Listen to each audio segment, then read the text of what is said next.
Hey everybody, can you hear me all right? I might need to take the B-roll down a little bit while I talk. But yeah, welcome to the stream. This is, if you're new, or you're watching for the first time, this is the Tiny Galactic Game Stream, where we just every week on Fridays, spend about 2 hours and try and reserve some of the most interesting work we were thinking of doing, just to let people kind of watch in and see how the process goes.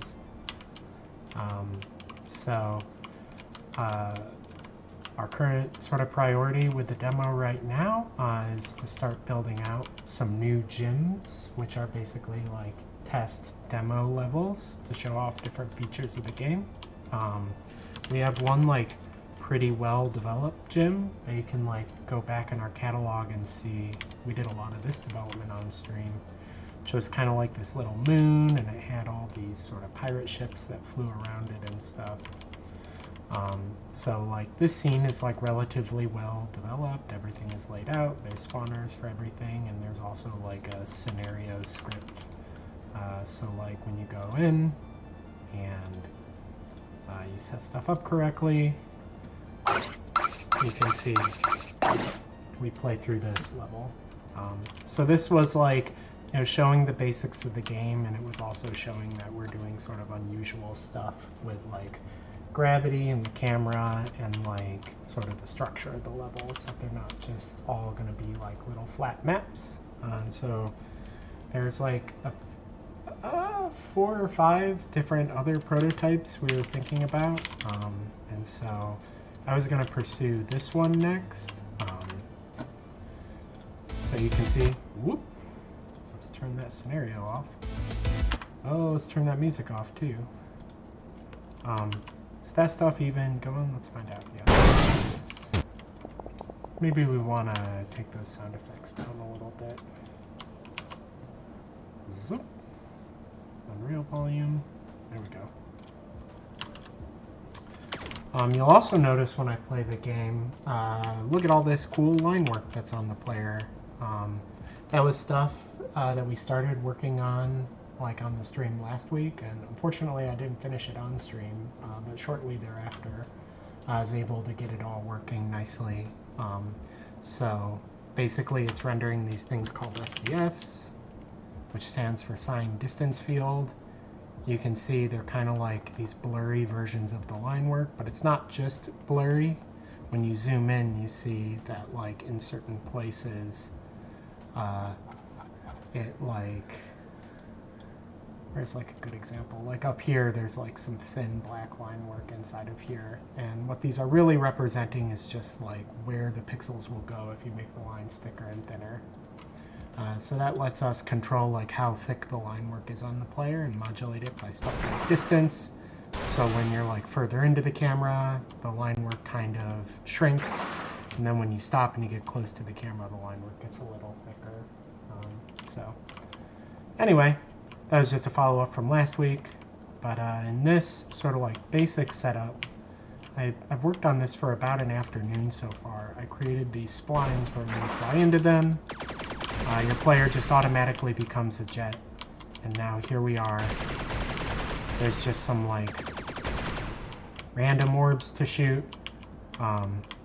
There's not much of like a penalty for crashing into stuff. You just kind of stop. You can see it can get like bigger and smaller, like the tube in different places. So this was kind of like an initial proof of concept in like how the camera would change and how the controls would change when you're inside of a tunnel. You know, I can't like rotate the camera's auto-rotating with the tube now. Also, like, there's no counter framing of like the position of the character and the position of the aiming reticle. Those are like totally independent in this mode. But it can like seamlessly convert back to the normal gameplay over here when you come out of the tube. So I was gonna think of like a list of some stuff that I wanted to try. I think one, I'll like make a little text list. I think I want to think about like transforming into a robot in the tube. So like, how does that work? Do you kind of just like fall and run along the bottom of the tube? Do you like keep running forward? Like, is it tempo run? I think there's like a lot of ways we can go. I kind of just want to start experimenting with it. Zoop, get that so it's not covered up. I think another idea is like branching paths. Like if you're sort of going in the tube and then it branches two ways, and so you can go left or right. That was kind of like the primary mechanic in this old Sega CD game called Sewer Shark that I liked. I think like maybe just doing like some like layout and concept for like, you know, like higher level. You know, the last one was a moon base, so it was like pretty easy to think about. Whereas this one, like, what is this? Is this like a cave system on like a desert planet? Is this going to be like a Death Star and there's like trench runs like along the surface of it? There's like a lot of different sort of possibilities. We're going to be like flying through a city. So I think I might like think about that a little bit. I think like enemy spawners in the tube. You know, in Star Fox, like sometimes enemies like spawn and come up from behind you. Sometimes they're going in the opposite direction in the tube and they're like flying at you. I think the main thing is just that they're like all kind of keyed by when you pass a certain point in the tube, then the spawners will cause enemies to appear. And then maybe like I'm thinking this seems like a pretty good list. This is way more than we're going to do in the next 2 hours, especially since I've been talking for 15 minutes. But yeah, let's kind of start with this first one, like transforming into a robot inside the tube. Because I think the way I've coded it, you're like locked into being ejected. Yeah, my transform button isn't doing anything. So this first one maybe is gonna be a little more code heavy, but I'll try and like not just like go into the coding hole where I'm like quiet and everybody has to guess at what I'm typing. I'll try and peep in from time to time to explain what I'm doing or like point out how some of the code is set up for people who are curious. But as always, ask me anything in the stream chat. I'm always happy to like answer questions about the project or just like show people anything that they're curious about. If you saw like any little video clips on Instagram or Twitter or anything and want to know more about it, just type in and ask and I'll let you know.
just refreshing myself on how the system works. So all the like special navigable parts of a map are called like arenas or arena regions. And then arena spline is a special type of arena region that has a spline component. And the player checks if they can enter it.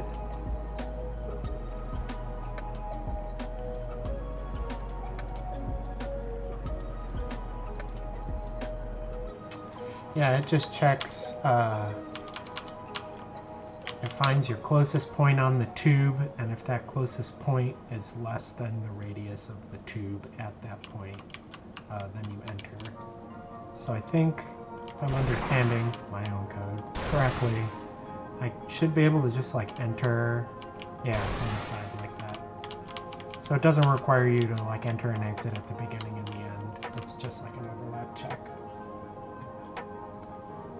Hello, Polysaurus.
Okay, so in the event on the arena, when a fighter enters, what it does is it increments these two counters, the force flying count and the disable gravity count.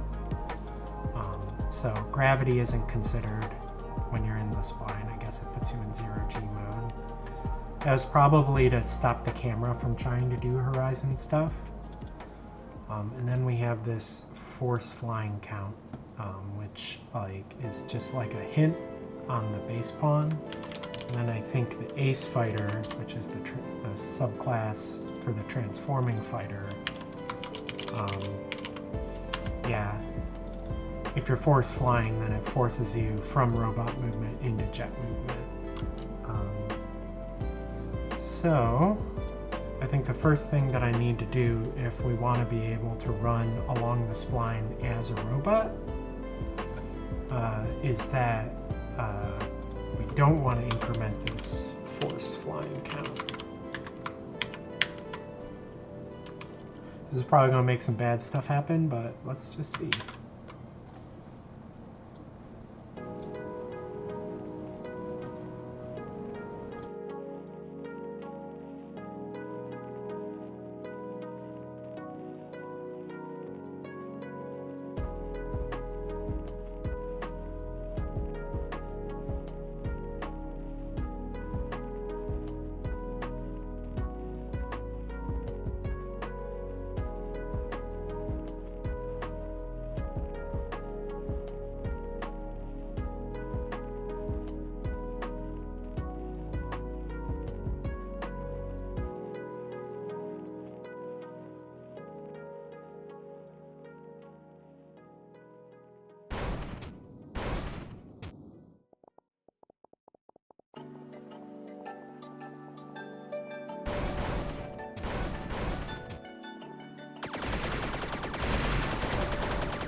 Okay, this isn't actually so bad. Like, the camera is still the same camera that the Jet was using in there. And the character is always facing forward. You basically just strafe and reverse. It is interesting that I can reverse when I'm in ground mode, but I can't reverse when I'm in jet mode. There's like game design implications for that. I have to think about if anything makes sense. Like, is it important for the like arcade Star Foxiness that you're always forced to go forward? Like, maybe it's just always like holding forward, and like you can just go left and right while you're playing. Or if it's okay that it's like, yeah, we're just gonna let you have like free-form movement. I think that probably does make more sense, that you would just be able to control your character. If we really want it the other way, maybe there'll be like special regions or special flags.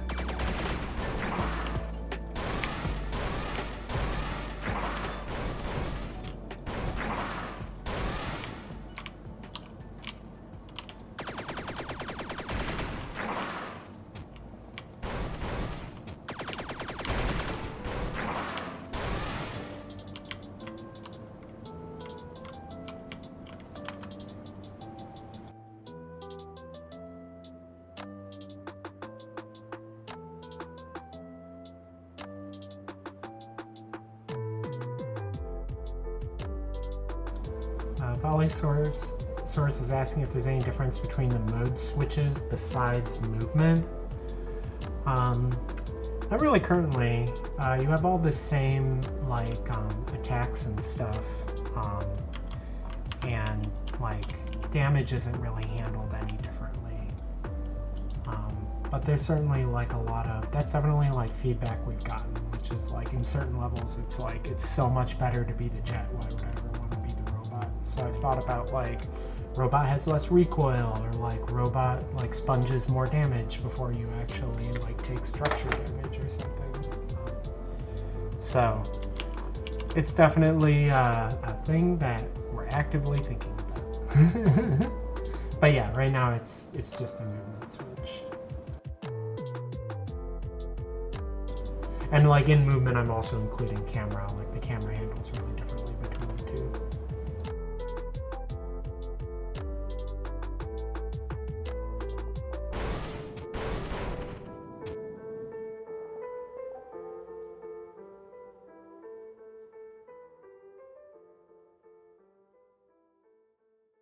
Okay, the next thing I'm going to look at is why the spline is calling disable gravity, but gravity doesn't actually seem to be disabled.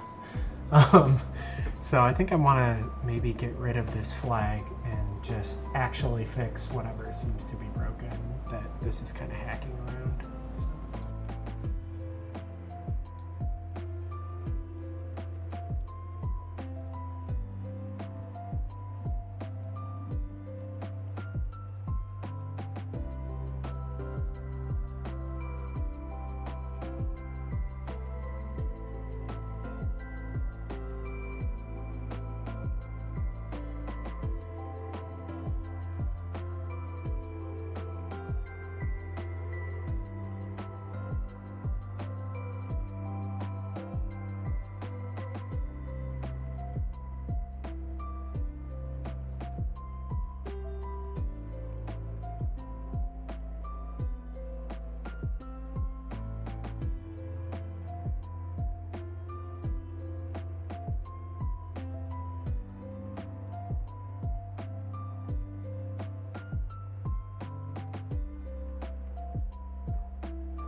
Has decided to roam for a bit.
I'm trying to think about gravity. Like, should the gravity just be whatever the normal gravity is independent of the spline? Or like when you're in the spline, should gravity just be like down, like relative to the spline? I'm kind of thinking it might be that other way. This code's going to be a little messy, but I'm going to hack it in right now.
Oh, I still gotta play Outer Wilds.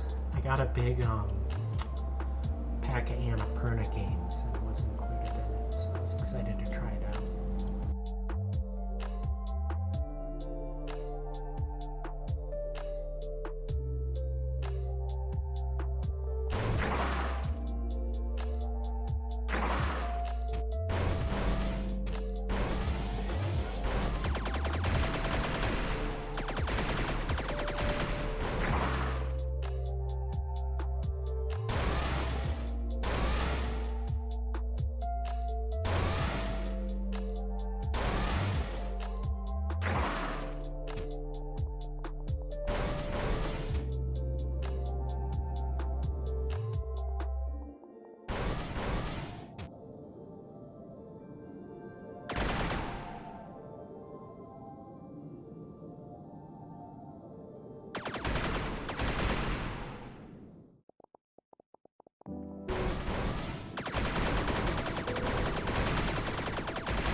Okay, let's test this new gravity logic by just putting like a twist in the spline and seeing how that feels.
So it's pretty subtle, but like I'm actually sideways right now. I can like eject and show you. You can see everything's crazy cattywampus. And that's interesting because it's revealed this bug that I've known we've had, but I haven't had a good repro for, which is that when gravity is sideways, sometimes the steps don't work correctly. So I think I'm going to take a break right now, and now that I have this reproduced, sort of figure out what's wrong with the steppers and fix that.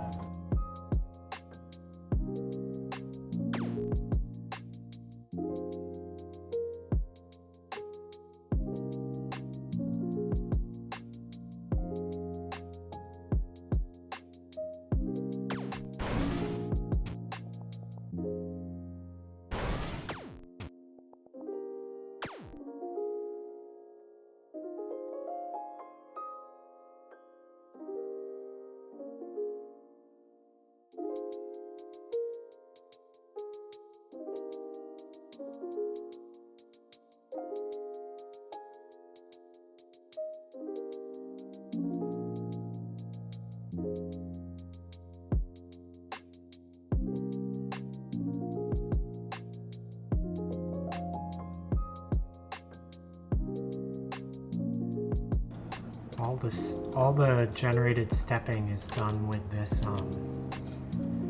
animation node in the animation graph called Stepper2. So I found that in my code, and I'm just going to go through the logic. I think it's the case that like it doesn't think it needs to pick up the foot because it probably is doing some 2D calculation.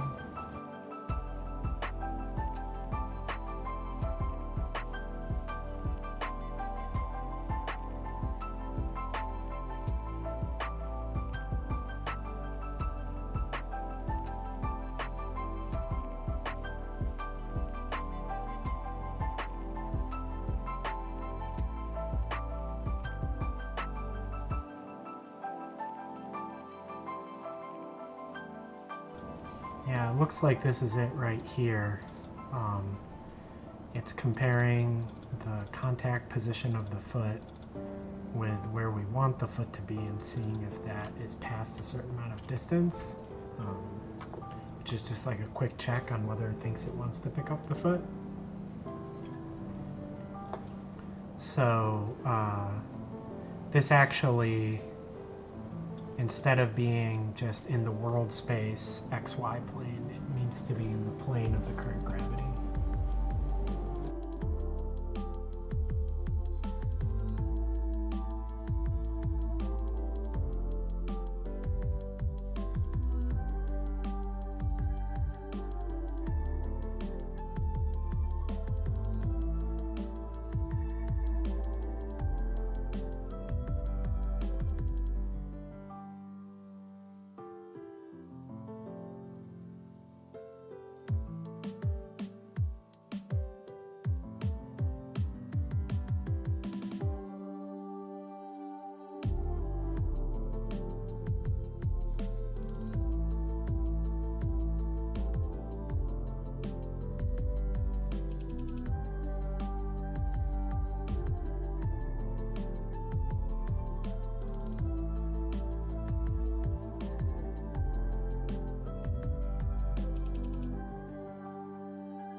Look at that, we fixed the bug.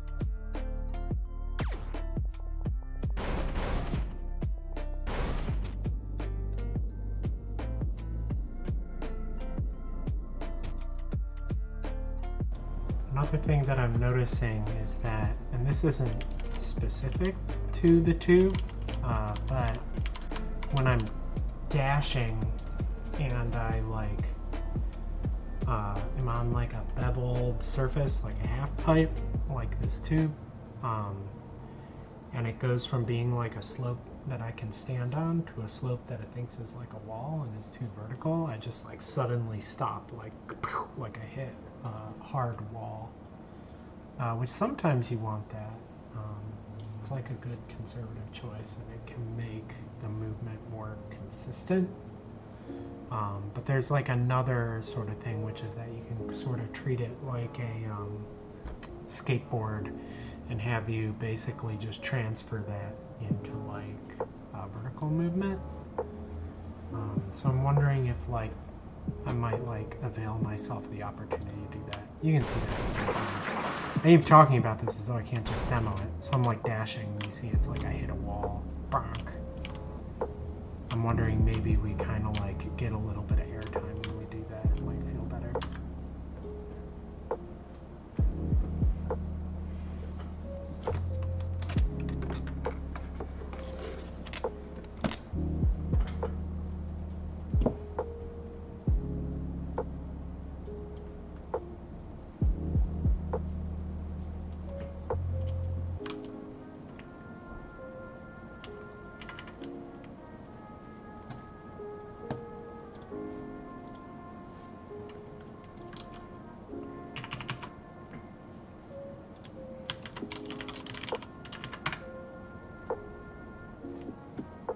So fighter robot movement component is the subcomponent of the fighter that handles, excuse me, when you're doing like ground movement.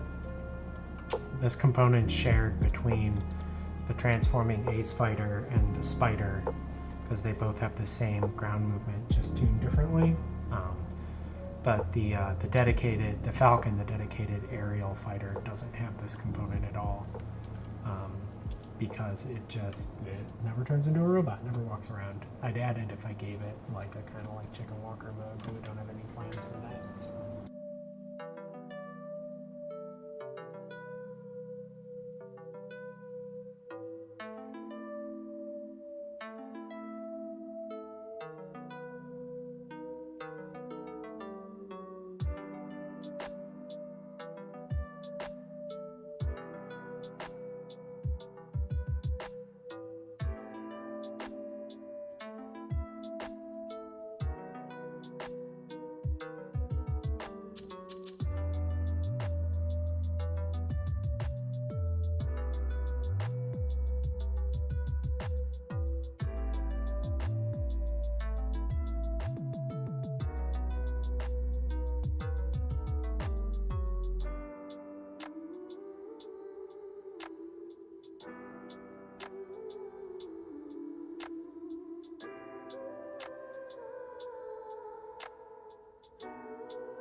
Weird, it seems kind of inconsistent.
Okay, yeah, so the issue was I have this ground sliding helper struct, which lets you solve, like, if I want, I'm doing this with my hands, I can just show you on my screen.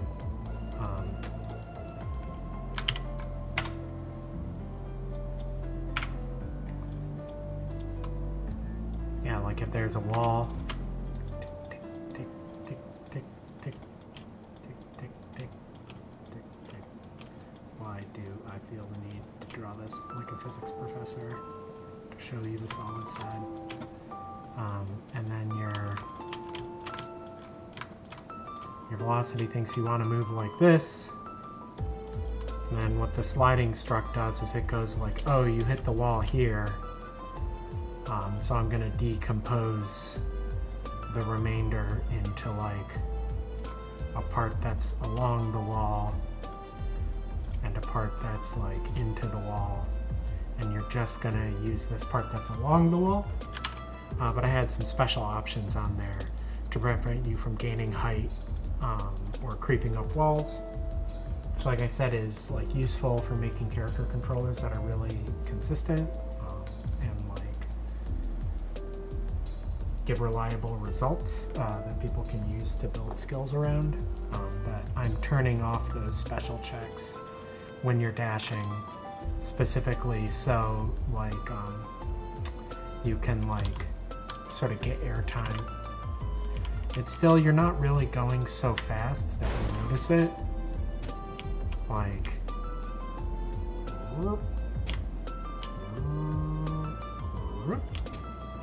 But it's not nothing. I don't know.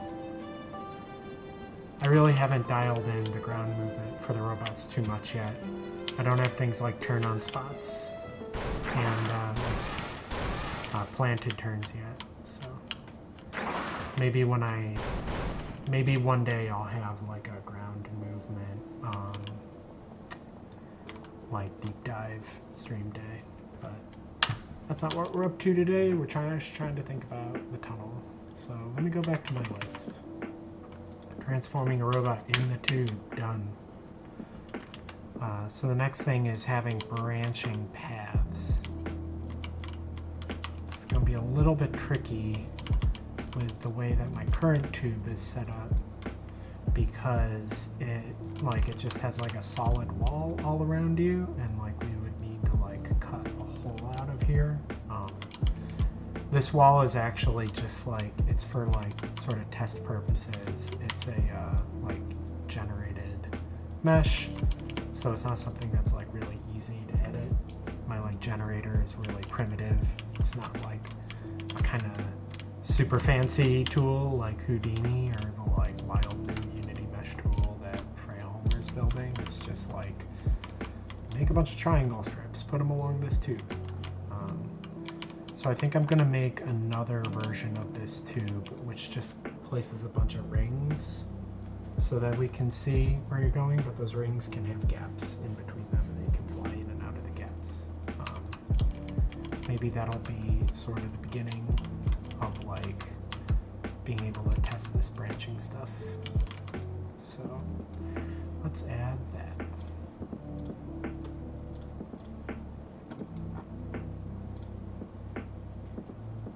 By the way, it looks like we're at about the halfway point, so this was extremely over-ambitious for 2 hours. We'll probably just do branching paths and a little bit of layout concept, but I don't think I'll get to spawners in this stream, unfortunately.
What I'm editing here, by the way, it might not be super readable on the stream, but this is a construction script, which is a thing in Unreal, which is like a little like macro, which says, hey, set this object up according to these instructions.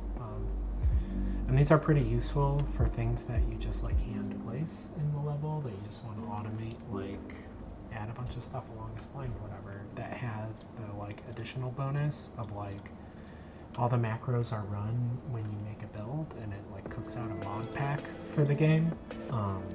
And that mod pack just has the constructed object. So when the game loads, it's super fast. It's not like running macros and special like setup scripts.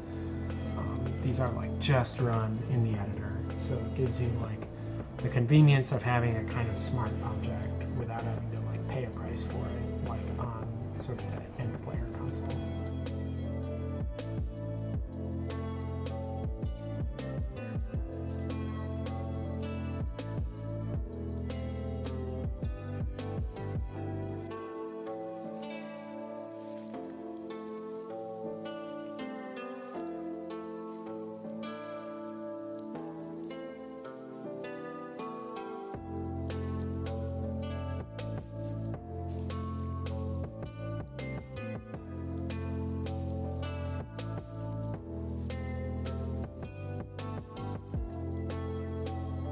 So I've made this new variable down here. That's distance between rings.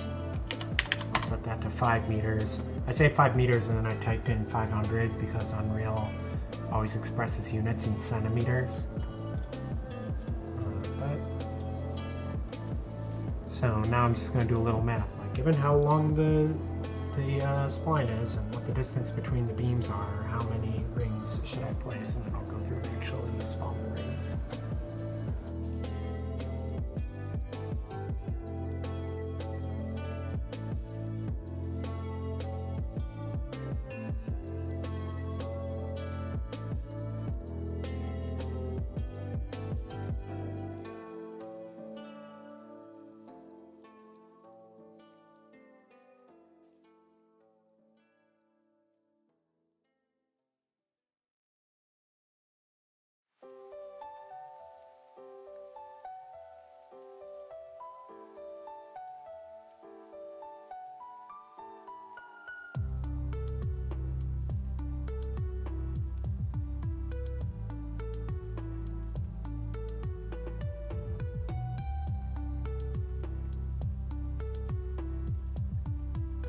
This max node in here is I'm just saying, like, don't place them any closer to each other than 1 meter apart.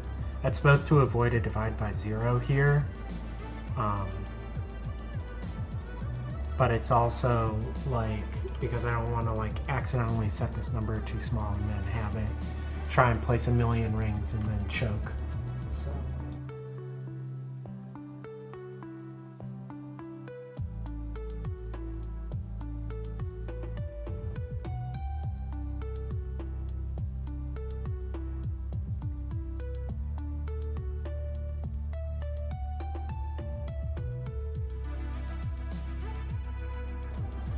Seal here just means round up. So if it says you should place 3.5 rings, I'll just place 4 rings.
So this for loop is counting up like from 0, like up to the number of rings, so 0, 1, 2, 3, 4, 5, 6, 7.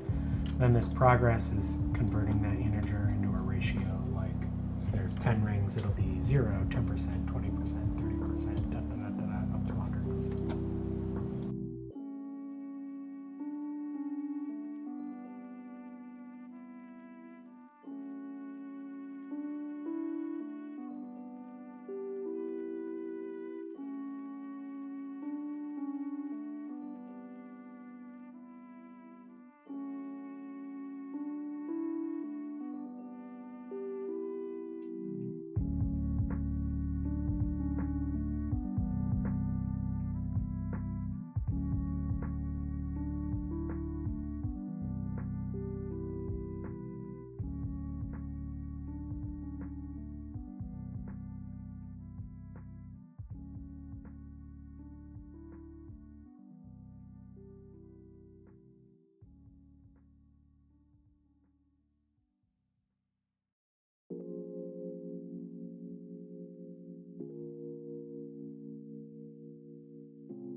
just scaling the ring so that it matches the radius of the whatchamacallit, the spline.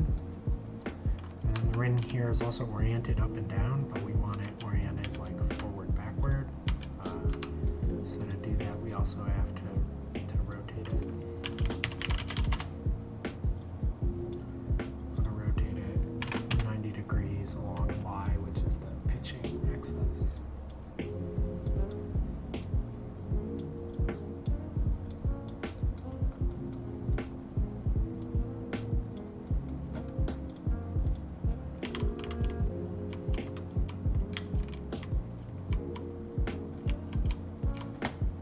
We can already see that the rings seem okay, and then all of a sudden they get cattywampus and go sideways over here. I think that's because this combined rotators, this is rotating in world space. We want to swap them, so that's rotating them in local space, I think. There we go. So we're rotating it relative to the spline and not just like relative to the world axis. Let me try and drop one of these into the world.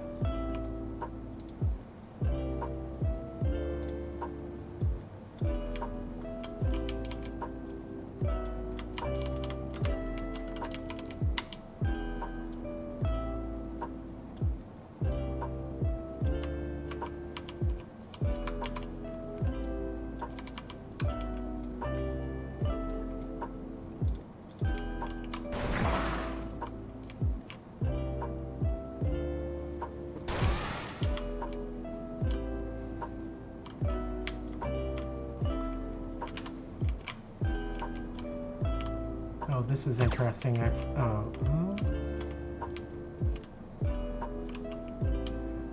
think I'm not matching the threshold correctly.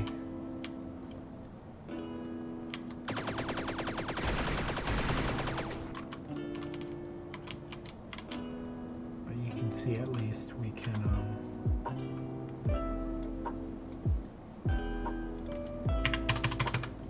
change that distance between rings. 100 is as small as it gets. Let's say 10 meters between rings. By the way, you might look at this and be like, that seems like more than 10 meters if like my man here is like as big as a jet. I'm just using the word meter to mean like as tall as the player. Like the player is 1 meter tall, right? You can see on the ground these checkerboards, these are all at 1 meter. Like if the player laid down, they would sort of go from one to the other. I think the player is actually a little taller. I think it's like 1.5 meters. But like, that's kind of just like how I like to measure things. It's just like, how many heights of the player is this?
Okay, this is an annoying Unreal thing.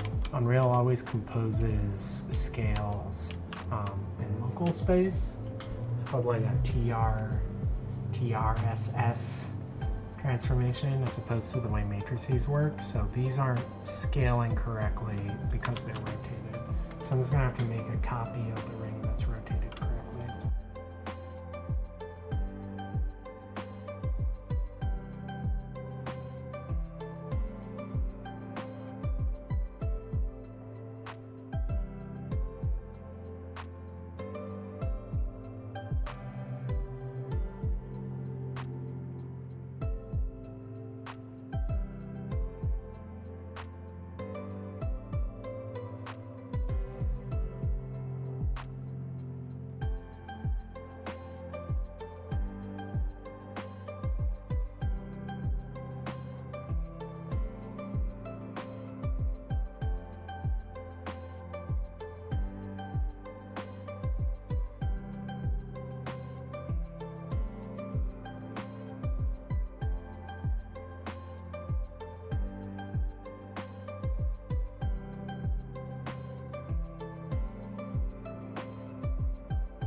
Spammer in the chat.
Okay, so all these guys are like scaling nicely now. Let me just find out if, let me just make sure these rings radius is correct, because it looked like I was still flying, like, even when I left the rings, I was still on this panel.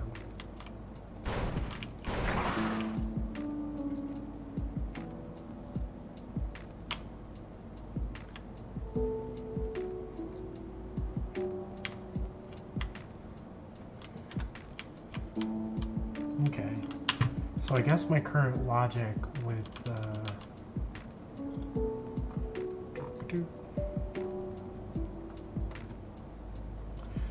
yeah, so the way that the splines work right now is that when you get close enough to the spline, you like zoop, get sucked up into it, but you don't actually leave the spline, even no matter how far away from it you fly or move, until like you actually cross like out like of one of the ends of it.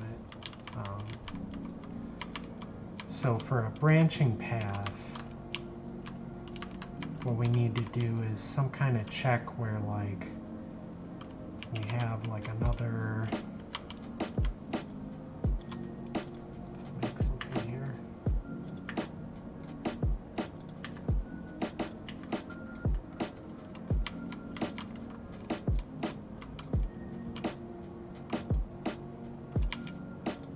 So if there was like a path that was like branching out,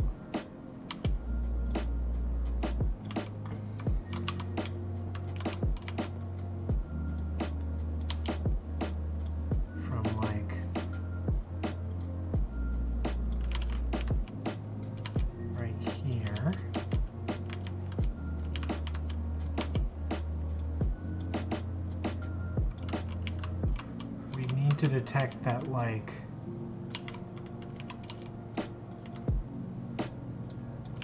what would the logic for this be? If I'm going along a spline and then I cross from being like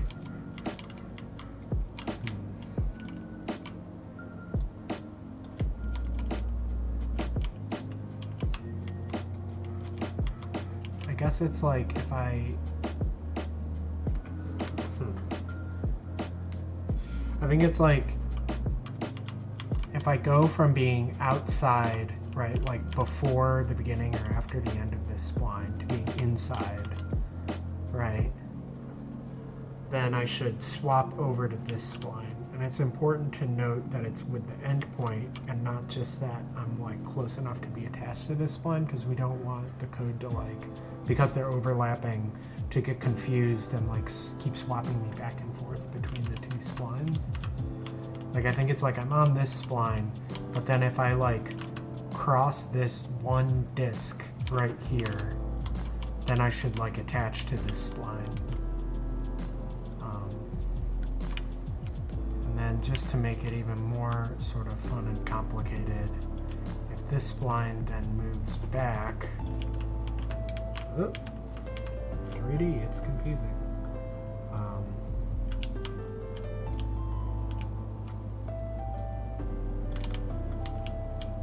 So then if I like shoot out the end of a spline, then the next thing I should check is if I can enter another spline right away. Let's make this disk a little smaller.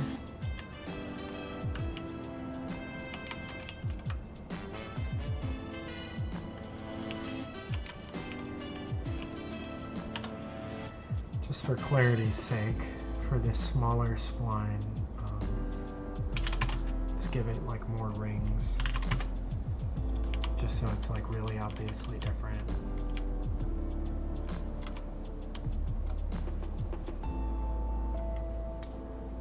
Cool.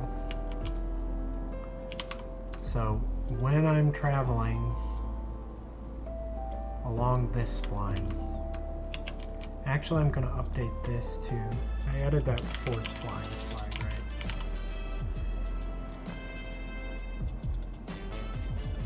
We just made this unnecessary, but let's turn it on now.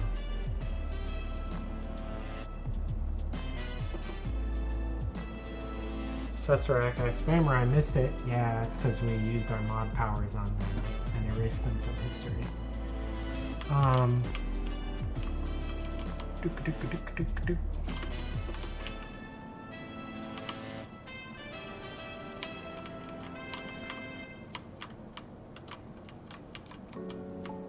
Cool. So that should force me to be a jet when I'm in here, which is what I want. And then yeah, I need to detect when you're crossing this disk, which like interestingly, this is like,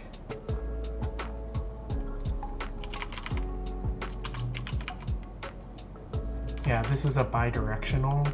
Like I had this option where you could say a spline is like forward only or backwards only or bidirectional.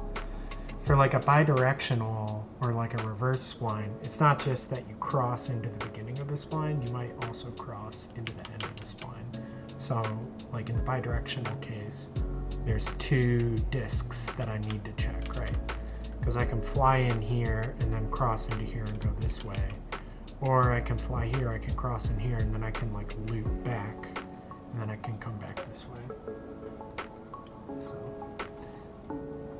that's actually like an interesting point. I should probably like angle these discs a little bit so that when you're deposited back, you're deposited in a particular direction, right? Like this will send you forward and this one will send you backwards.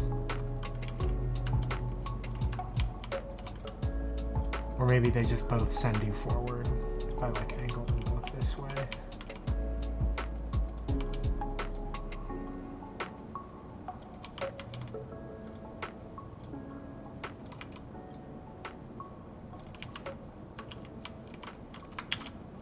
Cool. 30 minutes. Is 30 minutes enough time to do all this disk logic? Let's find out.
Okay, so that basically worked, except you saw that like glitchy case where like if I was attached to the new spline, I might like immediately get spit out by it. So I'm gonna make sure that you're like actually pointed into the spline that you're entering to avoid cases like that. This is all very hacky. I'm like still figuring it out. Like usually the way that this works is you like write a bunch of code like this, you like basically get it working. You have a bunch of these like annoying edge cases, and then you sit down with a sheet of paper and you like really think it out, usually like with a level designer or with like a proper designer, and think about like what are the real rules, what are the real limitations, and then once you know how to do it and once you know exactly what you want to do, you can go back to it and you can clean up all this code and you can usually codify those rules, mainly so that the code is more maintainable and there isn't a lot of like this kind of stuff where I'm just sort of like poking a bunch of like memory and just setting things up just so. This is like good for a prototype, but it would be like a real pain in the ass to maintain if like we're in alpha and there's a giant bug list and we have a deadline and we don't want to have to spend like more than an hour or two on each bug. And so everything just needs to be like simple and straightforward and obvious why it's failing, right? So this has the benefit of being like, it like basically works and it's easy to modify, but it doesn't have that benefit of being like, when it's wrong, it's obvious why it's wrong.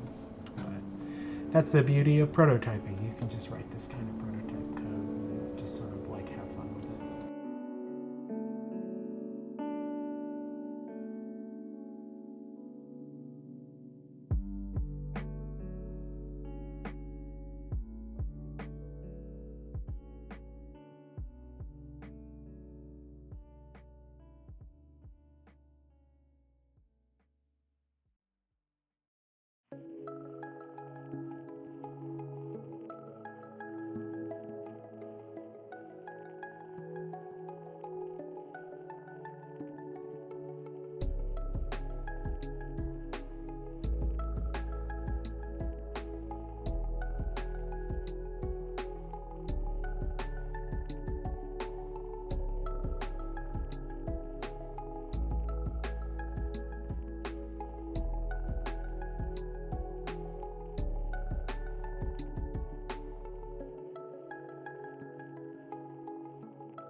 This like syntax right here where I just like put a bar between two vectors.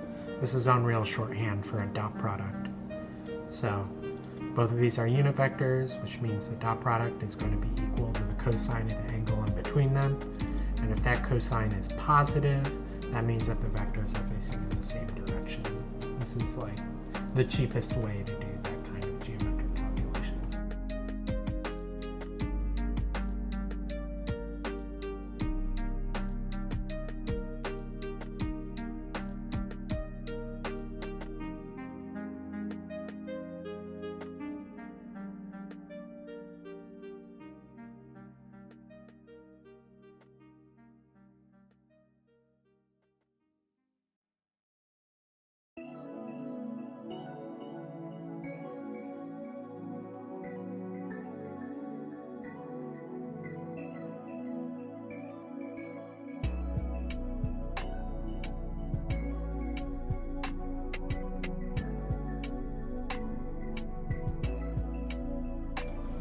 In this case here, I'm checking less than 0 rather than greater than 0 because I want to know when you're entering the spline backwards, I want to know that your direction and the spline's direction are pointed in opposite directions. So that would be less than 0 rather than greater than 0.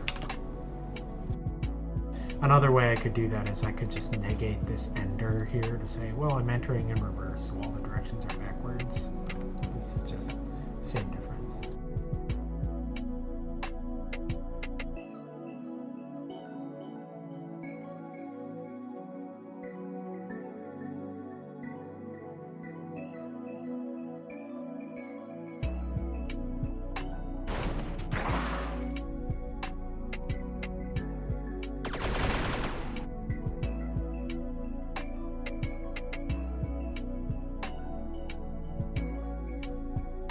Okay, we didn't break the case that we wanted, so now I just need to test that you should not be able to enter this one because the direction going in this and the direction of the spline here are in opposite directions.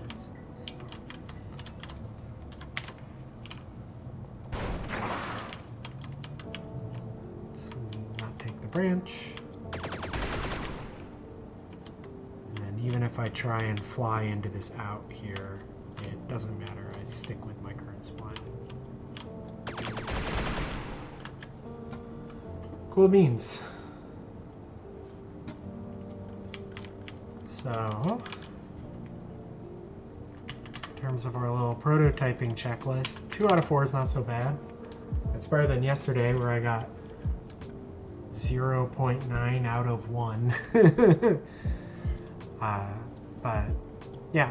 So I think probably what I'm gonna do next is I'm gonna go through all the concepts for the gigs that our writers have made and find the one that seems to suit like having a spline the most, and then think about like how I would theme it and like what shape it might want to take. I'm thinking it might be like a trench run kind of thing, but I'm not super sure yet. So that'll all happen offline, but as always, I'll be on social media and stuff. And if you've got any other questions about like what you saw here or just about the project in general, you can go to like our Tiny Galactic Twitter.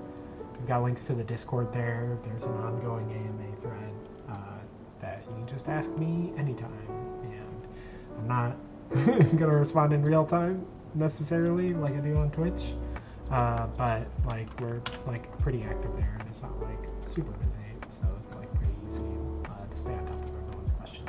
But yeah, this is fun. Looking forward to doing more Panzer Dragoon type stuff. So thanks for watching. Have a good weekend.